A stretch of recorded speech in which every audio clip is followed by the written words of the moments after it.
Hotel Shri Sai family restaurant veg नाश्ता व जेवणासाठी तसेच मासोळीसाठी प्रसिद्ध ठिकाण चंद्रपुरी घाट पायथ्याशी पुणे नाशिक महामार्ग hotel Shri Sai family restaurant एक वेळ अवश्य भेट द्या। पुरस्कार देऊन आपण सन्मान सत्कार करतोय। टाळ्यांचा गजर आपण करायचा आहे। सहकारातून नेतृत्व पुरस्कार राजेजी गोपे साहेब यांना ठिकाणी आपण देतो आहे।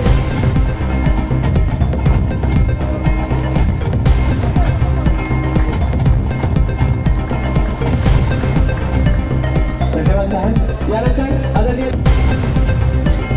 गोविंददादा जोशी यांना विनंती आहे की आपण पुढे माजी आमदार गोविंददादा जोशी श्रेष्ठ साहित्यिक रावसाहेब गजबे हे परिवर्तक चळवळीचे खरे समर्थक आहेत। राज्यघटनेचे अभ्यासक आणि पुरोगामी वैचारिक परंपरेचा वारसा जोपासणारे तसेच सरांनी आंबेडकर आणि डॉक्टर बाबासाहेब आंबेडकर आणि भारतीय राज्यघटना अशा विविध ग्रंथांमधून ज्ञान प्रबोधन केले आणि प्रबोधनाचा विचार सातत्याने समाजाला मांडतात। त्याचा सन्मान सत्कार करताना शेती आणि साखर उद्योगाच्या प्रगतीसाठी स्थापन केलेली ना नफा ना तोटा या तत्वावरील वसंतदादा शुगर इन्स्टिट्यूट ही महाराष्ट्रातील साखर कारखानदारी आणि शेतकऱ्यांच्या पाठीशी खंबीरपणे उभी राहणारी संस्था आहे। आणि या संस्थेत आदरणीय शरदचंद्रजी पवार साहेब त्याचप्रमाणे डॉक्टर भोरा साहेबांच्या माध्यमातून सहकार चळवळीला पाठबळ देण्याचं काम करत असते आणि म्हणून यावर्षीचा डॉक्टर अण्णासाहेब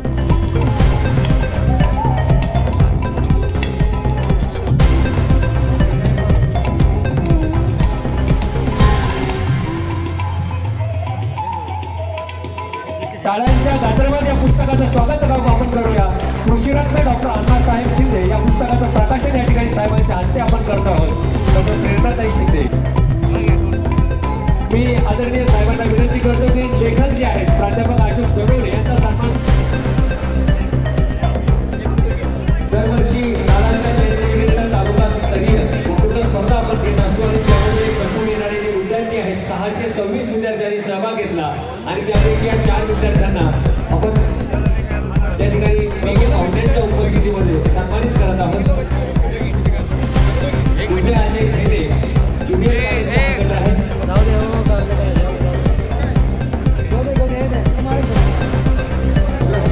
विनंती आहे कॅन्सर विभागाचे प्रमुख टाटा मेमोरियल हॉस्पिटलचे कृपया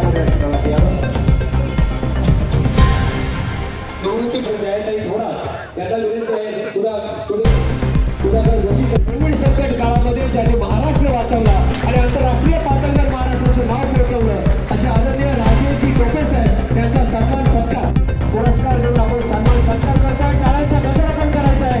सहकारातून नेतृत्व पुरस्कार राजेजी गोपे साहेब यांना ठिकाणी आपण देतो आहे।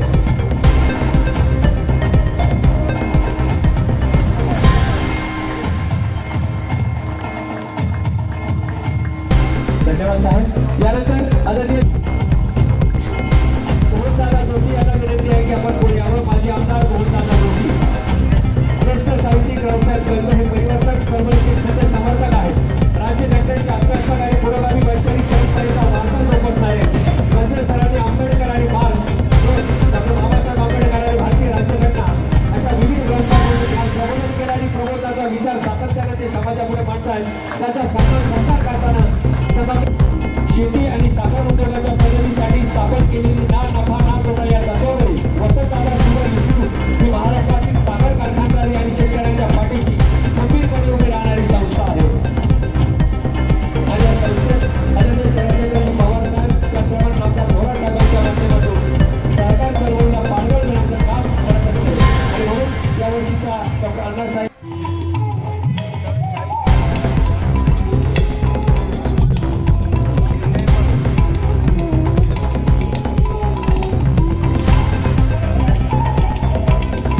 टाळ्यांच्या गजरामध्ये या पुस्तकाचं स्वागत आपण करूया। कृषीरत्न डॉक्टर अण्णासाहेब शिंदे या पुस्तकाचं प्रकाशन या ठिकाणी साहेबांच्या हस्ते आपण करत आहोत। डॉक्टर प्रेरणाताई शिंदे मी आदरणीय साहेबांना विनंती करतो की लेखक जे आहेत प्राध्यापक अशोक सोनवणे यांचा सन्मान सुखाची पाळसाला भले गाय सोडून जातील वासराला भले माय सोडून जातील लेकराला भले अशा वेळेला भले वर कैलाशी घंटा वाजला भले या संगमनेर तालुक्याला भले जोरवेन गावाला भले दत्त महाराज प्रवराच्या काठाला भले दत्त महाराज जागा झाला भले तिकडे सीतामाईच्या उर्दाला भले जलमत दिला भाऊसाहेब थोरातांना. भले ते जेव्हा सारं समजू लागले भाऊसाहेबांना, भले भाऊसाहेब बोले जनतेला, भले अरे ही परवाना माई भले आपली सर्वांची आई, भले हिचा पाना पिवा पण लवलाई, भले ही सोडून गेली पूर्व दिशाला, भले हिला वळून आणू पश्चिमेला, भले गुप्त ठेवू गरीब शेतकऱ्यांच्या शेताला. भले तेव्हा भाऊसाहेब बोले जनतेला, भले या तुम्ही आता सहकाराला. भले आणि सहकाराचा धडा भाऊसाहेबांनी जनतेला शिकवला. भले या प्रवरेचं पाणी भले इलाज म्हणते अमृत वाहिनी, भले अमृताच्या केल्या धारा, भले आपल्या शेतात आणून घातल्या झरून धारा. भले दहाचं शताब्दीचं वर्ष आणि म्हणून अत्यंत मोठे कार्यक्रम आपण केले होते. जनता राजा मैदानाला आपण असेल की कर्नाटकचे सन्माननीय मुख्यमंत्री आलेले होते. एक मोठा कार्यक्रम त्या ठिकाणी झाला होता. आणि त्यानंतर सुद्धा छत्रपती संभाजी महाराजांचं नाट्य मोठ्या सुंदर पद्धतीने आपण केलेलं होतं. आपण मागील वर्ष शताब्दीचं वर्ष म्हणून खूप उत्साहानं ते साजरं केलेलं आहे. यावर्षी जयंती आहे आणि जयंतीच्या निमित्तानं दरवेळेस आपण त्यांच्या स्मृती प्रित्यर्थ काही सन्मान आपण करत असतो. तर या दोन्ही व्यक्तिमत्वांच्या बाबतीत काय बोललं पाहिजे? खरं आहे की प्राध्यापक अशोकराव सोनवणे अण्णासाहेबांवर एवढं सुंदर बोलले. तुमचं एक भाषण आणि मुद्दाम फक्त आता डॉक्टर अण्णासाहेब शिंदे यांच्यावरच ठेवणारे आम्हाला ऐकायला घेणार. तुम्हाला वेळ मिळाली आम्हाला सगळं समजतं. माळूभाऊ तुम्ही तर भाऊसाहेबांचं दादांचं असं वर्णन केलं का आता भाषण करायचंच काय असा प्रश्न पडला मला आठवतं. तत्व साबळे असायचे सगळ्या आंदोलनामध्ये चळवळीमध्ये ज्यावेळेस पहिलं भाषण ते करायचे. राजकीय सेवेमध्ये सुद्धा पहिला वाण ते म्हणायचे आणि ते वाण म्हणत असताना ते असं वाण म्हणायचे. एवढं सुंदर पद्धतीनं मांडणी त्या सगळ्या विषयाची करायचे, त्या राजकीय विषयाची करायचे किंवा त्या चळवळीच्या विषयाची करायचे की नंतर आम्हाला प्रश्न पडायचा आता भाषण करायचं काय. तसं म्हणा बाबा तुम्ही सुद्धा फार सुंदर भले भाऊ भले एक त्याचे शब्द आहे भले भाऊ भले असं असतं मध्ये. खरं म्हणजे भलकरी एक वेगळा विषय असतो परंतु आनंदाचं असं सुंदर पद्धतीनं मांडणी त्यांनी आज सुद्धा अचानक केली. ते काय फार नाही, कदाचित काल त्यांना सांगितलं असेल आज त्यांचं सुरू झालं वाण म्हणायला अशी इतकं पद्धती नसते. परंतु आज आपण काही इथे बसलेलो आहोत. आज आपल्या जीवनामध्ये काय असेल काही उन्हातून असेल. मी काय म्हणत नाही की सगळं तुमचं भरलेलं आहे, पण जे काही संगमेर तालुका दिसत असेल, जे काही आपला शेतकरी असेल, जो काही आपला कामगार असेल, जो काही आपला व्यापारी असेल, ते माननीय यशवंतराव चव्हाण साहेब, डॉक्टर अण्णासाहेब शिंदे, तीर्थरूप भाऊसाहेब दादा यांना वजा करून नाही हे पहिलं आपण लक्षात ठेवलं पाहिजे. त्यांनी जी मेहनत दिशा दिली यशवंतराव चव्हाण साहेबांनी जे मार्गदर्शन केलं ते नेमके हिरे वेचण्याचं काम महाराष्ट्रामध्ये यशवंतराव चव्हाण साहेबांनी केलं. त्यामध्ये अण्णासाहेबांचं आणि भाऊसाहेबांचं नाव लागतं. अण्णासाहेबांनी दिल्लीत गेल्यानंतर आपल्याला प्रत्येक गोष्टीत ताकद देण्याचं काम केलं. हा महाराणावरचा साखर कारखाना उभा राहिला त्याला कारण सुद्धा डॉक्टर अण्णासाहेब शिंदे यांच्या आणि यशवंतराव चव्हाण साहेबांची मदत. त्याशिवाय तो कारखाना उभाच राहिला नसता कारण तुमचं ऊस नव्हता असं मानलं जातं. त्यांनी पुढे जे मार्गदर्शन केलं नंतर शेवटच्या क्षणापर्यंत आपल्याला मार्गदर्शन होतं. महाराष्ट्राला होतं, देशाला होतं, पण संगमेर तालुका त्यांचं मार्गदर्शन होतं. त्यामध्ये दुधाच्या व्यवसायामध्ये जे मार्गदर्शन केलं तीर्थरूप भाऊसाहेबांनी सुरू केलेलं संघ. परंतु मार्गदर्शन अण्णासाहेबांचं होतं, आप्पासाहेब पवारांचं होतं, मार्गदर्शन त्यावेळेस मणिभाई देसाईंचं होतं, आपल्या काही हेच होते, सभा घेत होते, संमेलन होत होते. त्याच्यातून हा दुधाचं उत्पादन सगळ्यात जास्त 9.5 लाख लिटर दूध संपूर्ण तालुक्याचं दूध काढा 9.5 लाख लिटर दूध आपल्याकडे होतंय. हा चमत्कार काय नाही त्या रूपानं आपण सगळ्यांनी पाहिजे. म्हणजे अशी अवस्था होती की कोरोनामध्ये कोणाला येऊ नये, कोणाला जाऊ नये, कोणाला बसू नये असं असतं.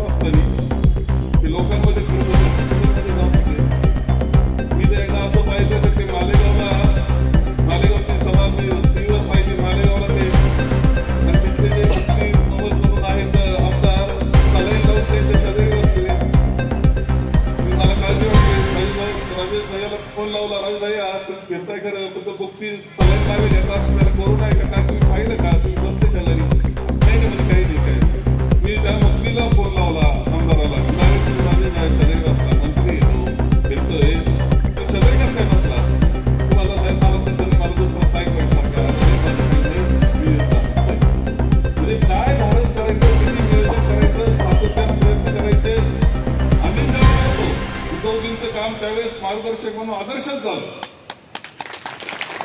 महसूल मंत्री म्हणून मला कलेक्टरांबरोबर संपर्क ठेवावा लागायचा, सगळे जिल्हे त्यांनी सांभाळायचे असल्याचं. मी त्याच्यामध्ये दिवसभर दिन्या पद्धतीने संपर्क करीत असायचो आणि त्यांचं कसं काम चाललं जिल्ह्यांचं पाहत असायचो. परंतु एक फील्डवर फिरणं, औषध उपचाराची काळजी जी घेतली ती राजेशभाई नाही. तर राजेशभाईला आजचा सन्मान आपण जो करतो आहोत तो सहकारातलं नेतृत्व म्हणून करतो आहोत. त्यांचा जो सहकारी साखर कारखाना आहे तो महाराष्ट्रातला खूप चांगला साखर कारखाना आहे. आपले पाऊसेस तिथे MD आहेत आणि त्या कारखान्याचं वैशिष्ट्य असं की दरवर्षी एवढा ऊस 20 लाख टन ऊस गाळता येईल 15 लाख. मला म्हणायचं भाऊ बाळासाहेब कसं काय करता येईल, काही नेता येईल का? आणि माझं इतकं लांब 350 किलोमीटर ऊस आणणं काय सोपं आहे का? तरी पाहू इकडच्या कडेचा काही जमतो का? एवढा ऊस खपवायचा, इतका मोठ्या प्रमाणात ऊस आहे. कारखान्याचं एक्सपान्शन केले, नवीन हे केलं, पण तो अत्यंत सुंदर पद्धतीनं सहकारामध्ये काम करणार, त्यांच्या वडिलांची परंपरा पुढे नेण्याचं काम करतायत. अशा होईल काही शक्य असं काम करतील, पण त्यांना कोणत्याही पद्धतीचा फारा न देता आपल्याला हे चांगल्या पद्धतीनं सहकार पुढे न्यायचा, तालुका पुढे न्यायचा, राजकारण सुद्धा पुढे न्यायचंय. त्याकरता तुम्ही सगळ्यांनी त्या स्मृतीदिनी भक्कमपणे निश्चित राहण्याचा बाबतीतली प्रतिज्ञा केली पाहिजे, एवढंच आवाहन करतो आणि माझे 2 शब्द संपवतो. नेते महान मंडळी आहे, त्यांच्या कर्तृत्वाला आकाश सुद्धा गवस निघाले, अशा प्रकारचं महान काम या लोकांनी केलेलं आहे. ते लावलेला वटवृक्ष, एकदा झाड लावतो आपण, झाड जगवायला सातत्यानं त्याला पाणी द्यावं लागतं आणि तेव्हाच ते झाड बहरतं आणि अनेकांना ते झाड सावली सुद्धा घेऊन जातं. म्हणून माझी विनंती करायला मी आलो आहे, बाळासाहेब आमचे नेते आहेत, त्यांच्या मार्गदर्शनामध्ये महाराष्ट्रामध्ये आम्ही काम करतो.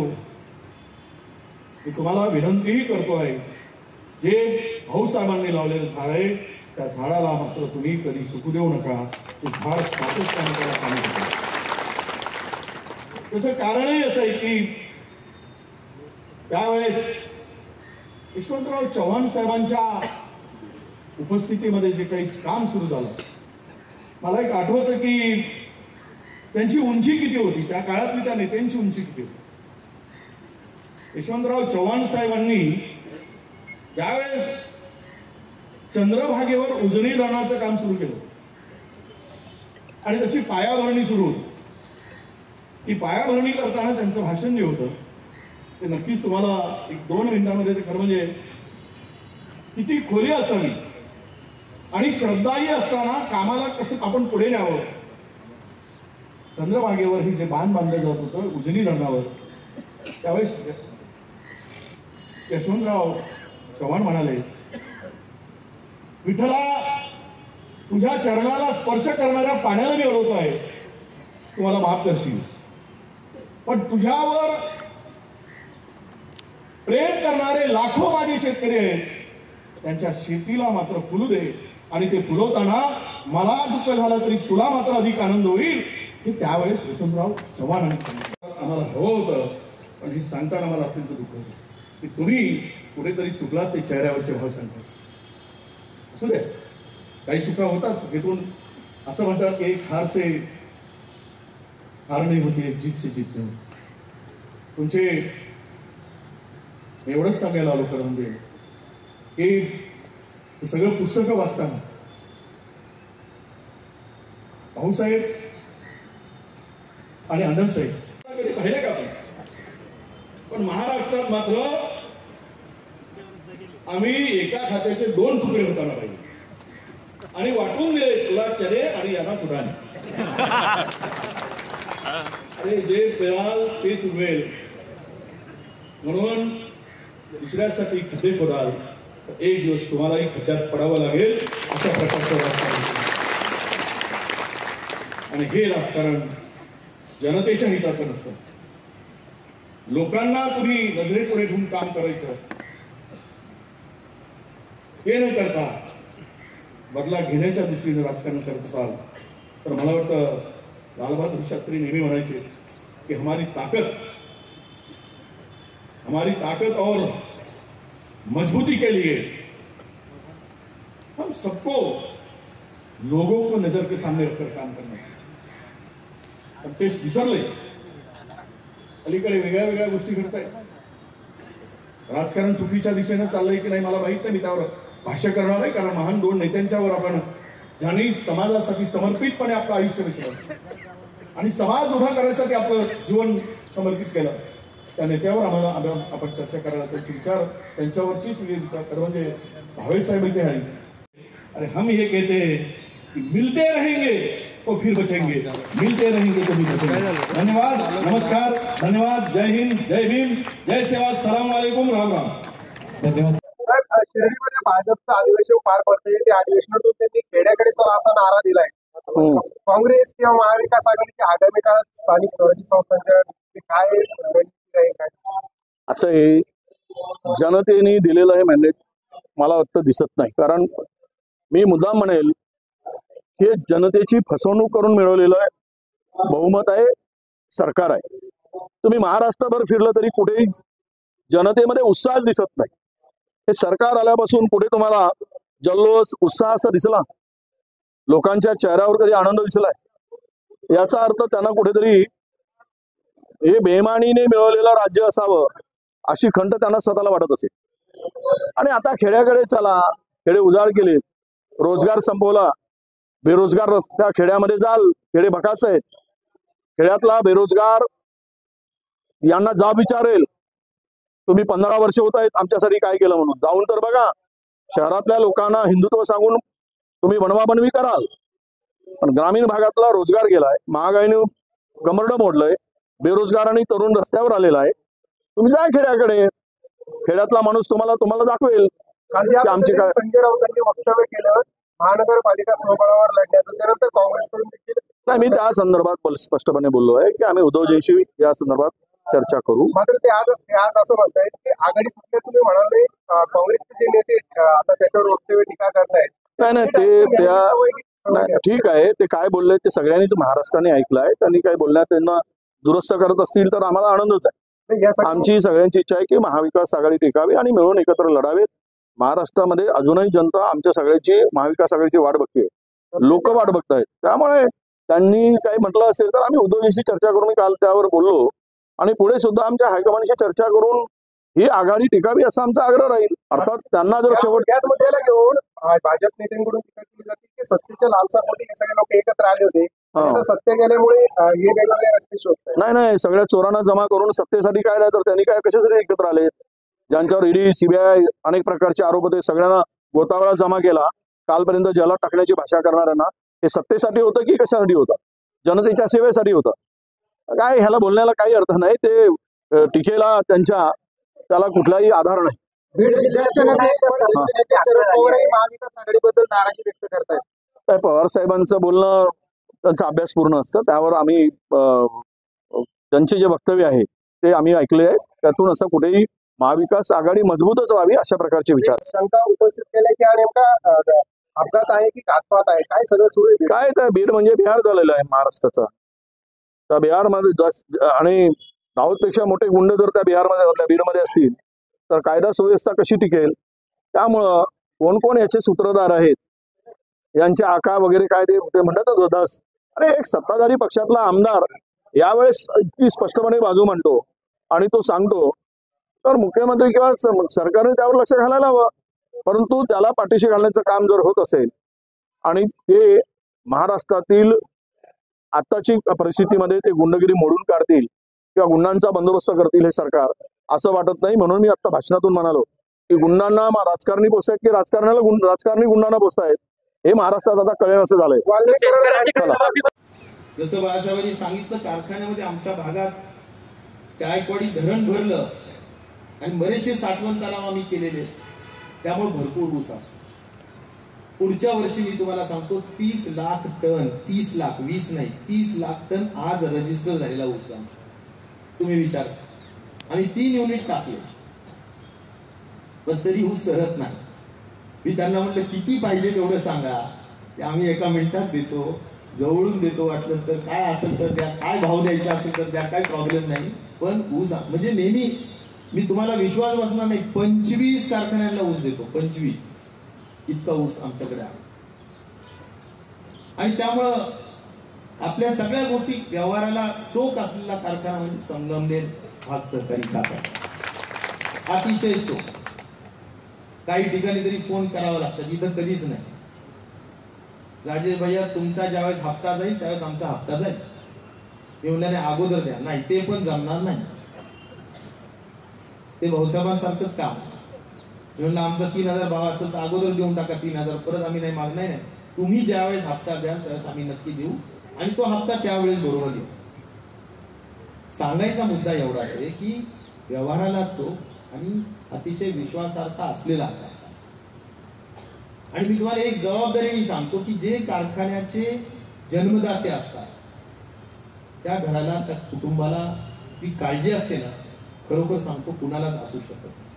कारण जसं जन्मदात्या आईला जी काळजी असते मुलाची, तेवढीच काळजी जन्मदात्या त्या कुटुंबाला असते. सगळे असतात. आणि शिक्षण घेतल्याशिवाय आपल्याला काही तरुपाय नाही. राजश्री शाहू छत्रपती महाराजांनी त्यावेळेस सांगितलंय, शिक्षणाशिवाय तरुपाय नाही आणि समतेशिवाय मानवता नाही. तर दोन्ही आपल्याला गाठायचं आहे. शिक्षण घेतलं तरच आपण पुढे जाऊ शकतोय आणि त्यासाठी इथं एवढी मोठी सोय झालेली आहे की पाहून मला अत्यंत आनंद झालेला आहे. अशा तऱ्हेने भविष्यामध्ये बाळासाहेबांकडून आपण अनेक गोष्टीची अपेक्षा ठेवू शकतोय. बाळासाहेबांनी आता खरं म्हणजे महाराष्ट्राचं नेतृत्व करायला हवं होतं, पण काय घडलं काही कळालंच नाही. काय घडलं तुम्हाला तरी कळालं काय? कोणाला? कोण काय बोलत नाही कळालं. बर, पण तरी पण आता जे घडलं ते घडलं, त्यातनं आपल्याला दुरुस्त्या निश्चित करायच्या आहेत. आणखीन भविष्यामध्ये आपल्याला योग्य दिशा घेऊनच आपण जर पुढे गेलो तर ती सगळ्यांच्या हिताचं राहणार आहे, यात काय प्रश्न नाही. बाळासाहेब कार्य मी थोडं जवळनं आणि जास्त लांबनं पाहिलंय. संगमनेरला कार्यक्रमासाठी येताना पहिल्यांदाच मी आलोय, त्याबद्दल मी त्यांचे मनपूर्वक आभार मानतो. आणि सगळे आज इथे उपस्थित आहेत त्यांना शुभेच्छा व्यक्त करतो. आणि आपली दिशा योग्य आपण घ्याल भविष्यामध्ये एवढं सुचवतोय.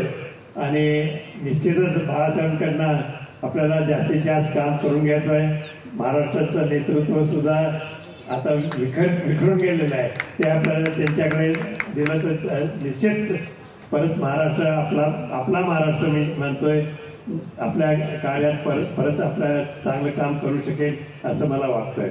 तर या प्रसंगी दरवर्षी दादांच्या जयंतीनिमित्त तालुकास्तरीय वक्तृत्व स्पर्धा आपण घेत असतो आणि त्यामध्ये प्रथम येणारे जे विद्यार्थी आहेत 626 विद्यार्थ्यांनी सहभाग घेतला आणि त्यापैकी या 4 विद्यार्थ्यांना आपण त्या ठिकाणी प्रमुख पाहुण्यांच्या उपस्थितीमध्ये सन्मानित करत आहोत. पुढे अजय ठेटे ज्युनियर कॉलेजचा गट आहे. भाजपचं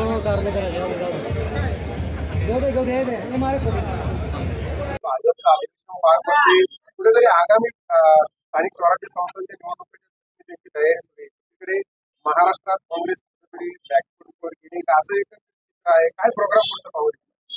काँग्रेस बॅकफूटवर गेली असं म्हणणं बिलकुल बरोबर नाही. काँग्रेसच्या जागेवर आहे. जे काही घडलं त्याचे कारण आहेत, आपल्याला सर्वांना ते समजतात. लोक आता हे जाणून आहे, लोकांमध्ये जागृती होते आहे आणि लवकरच आपल्याला त्यातला फरक लक्षात येईल.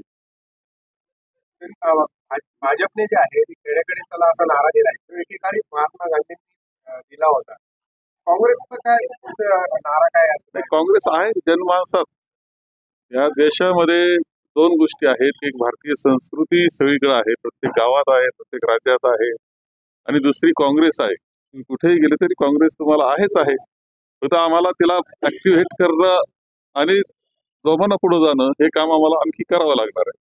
मात्र संजय राऊतांची जी वक्तव्य येत आहे की सोबळावर त्यांनी एवढे सांगितले की काँग्रेस नेत्यांनी आता ऐकायची सवय ठेवा. मी आता काही बोललो नव्हतं त्यावेळेस सोबळावर. नाही, ठीक आहे. याच्यामध्ये थोडासा काही चर्चेचा अभाव आहे, संवादाचा अभाव मला दिसतोय. थोडा संवाद साधला म्हणजे सगळं होऊन जाईल, काही अडचण नाही. असं कधी कधी होतं. काही अडचण नाही. मात्र स्थानिक कार्यकर्त्यांची सोबळावर लढण्याची इच्छा असते, पक्ष नेतृत्व काय विचार करतात? नाही, ठीक आहे ना, शेवटी निवडून कसं येऊ याला महत्व आहे. लढलो कसं आणि किती याच्यावर स्वबळावर लढलो का कसं लढलो याच्यापेक्षा तुमची संख्या काय येणार आहे, तुम्ही सत्तेवर येणार का, याला महत्व असतं. नारायण राणे म्हणले की 1 येऊ का 5 येऊ, मात्र काही उपयोग होणार. नारायणराव राणे कोणत्या उद्देशाने म्हटले हे मला माहित नाही. बीडमध्ये सध्या सगळं जे काही सुरू आहे, तुम्ही कसं बघताय घटनांकडे आणि सरकार कुठेतरी जे सगळं सुरू आहे थांबवण्यात अपयश? नाही, अत्यंत दुर्दैवी आहे. खरं म्हणजे बदलापूरच्या घटनेनंतर मी पाहतोय की महाराष्ट्रामध्ये अस्वस्थता आहे, गुन्ह्यांचं प्रमाण प्रचंडपणे वाढतंय आणि बीड हे त्याचं आता केंद्र बनलेलं आपल्या सगळ्यांना दिसतं आहे. मी स्वतः सुद्धा बीडला जाऊन आलो, तिथे देशमुख कुटुंबियांची भेट घेतली.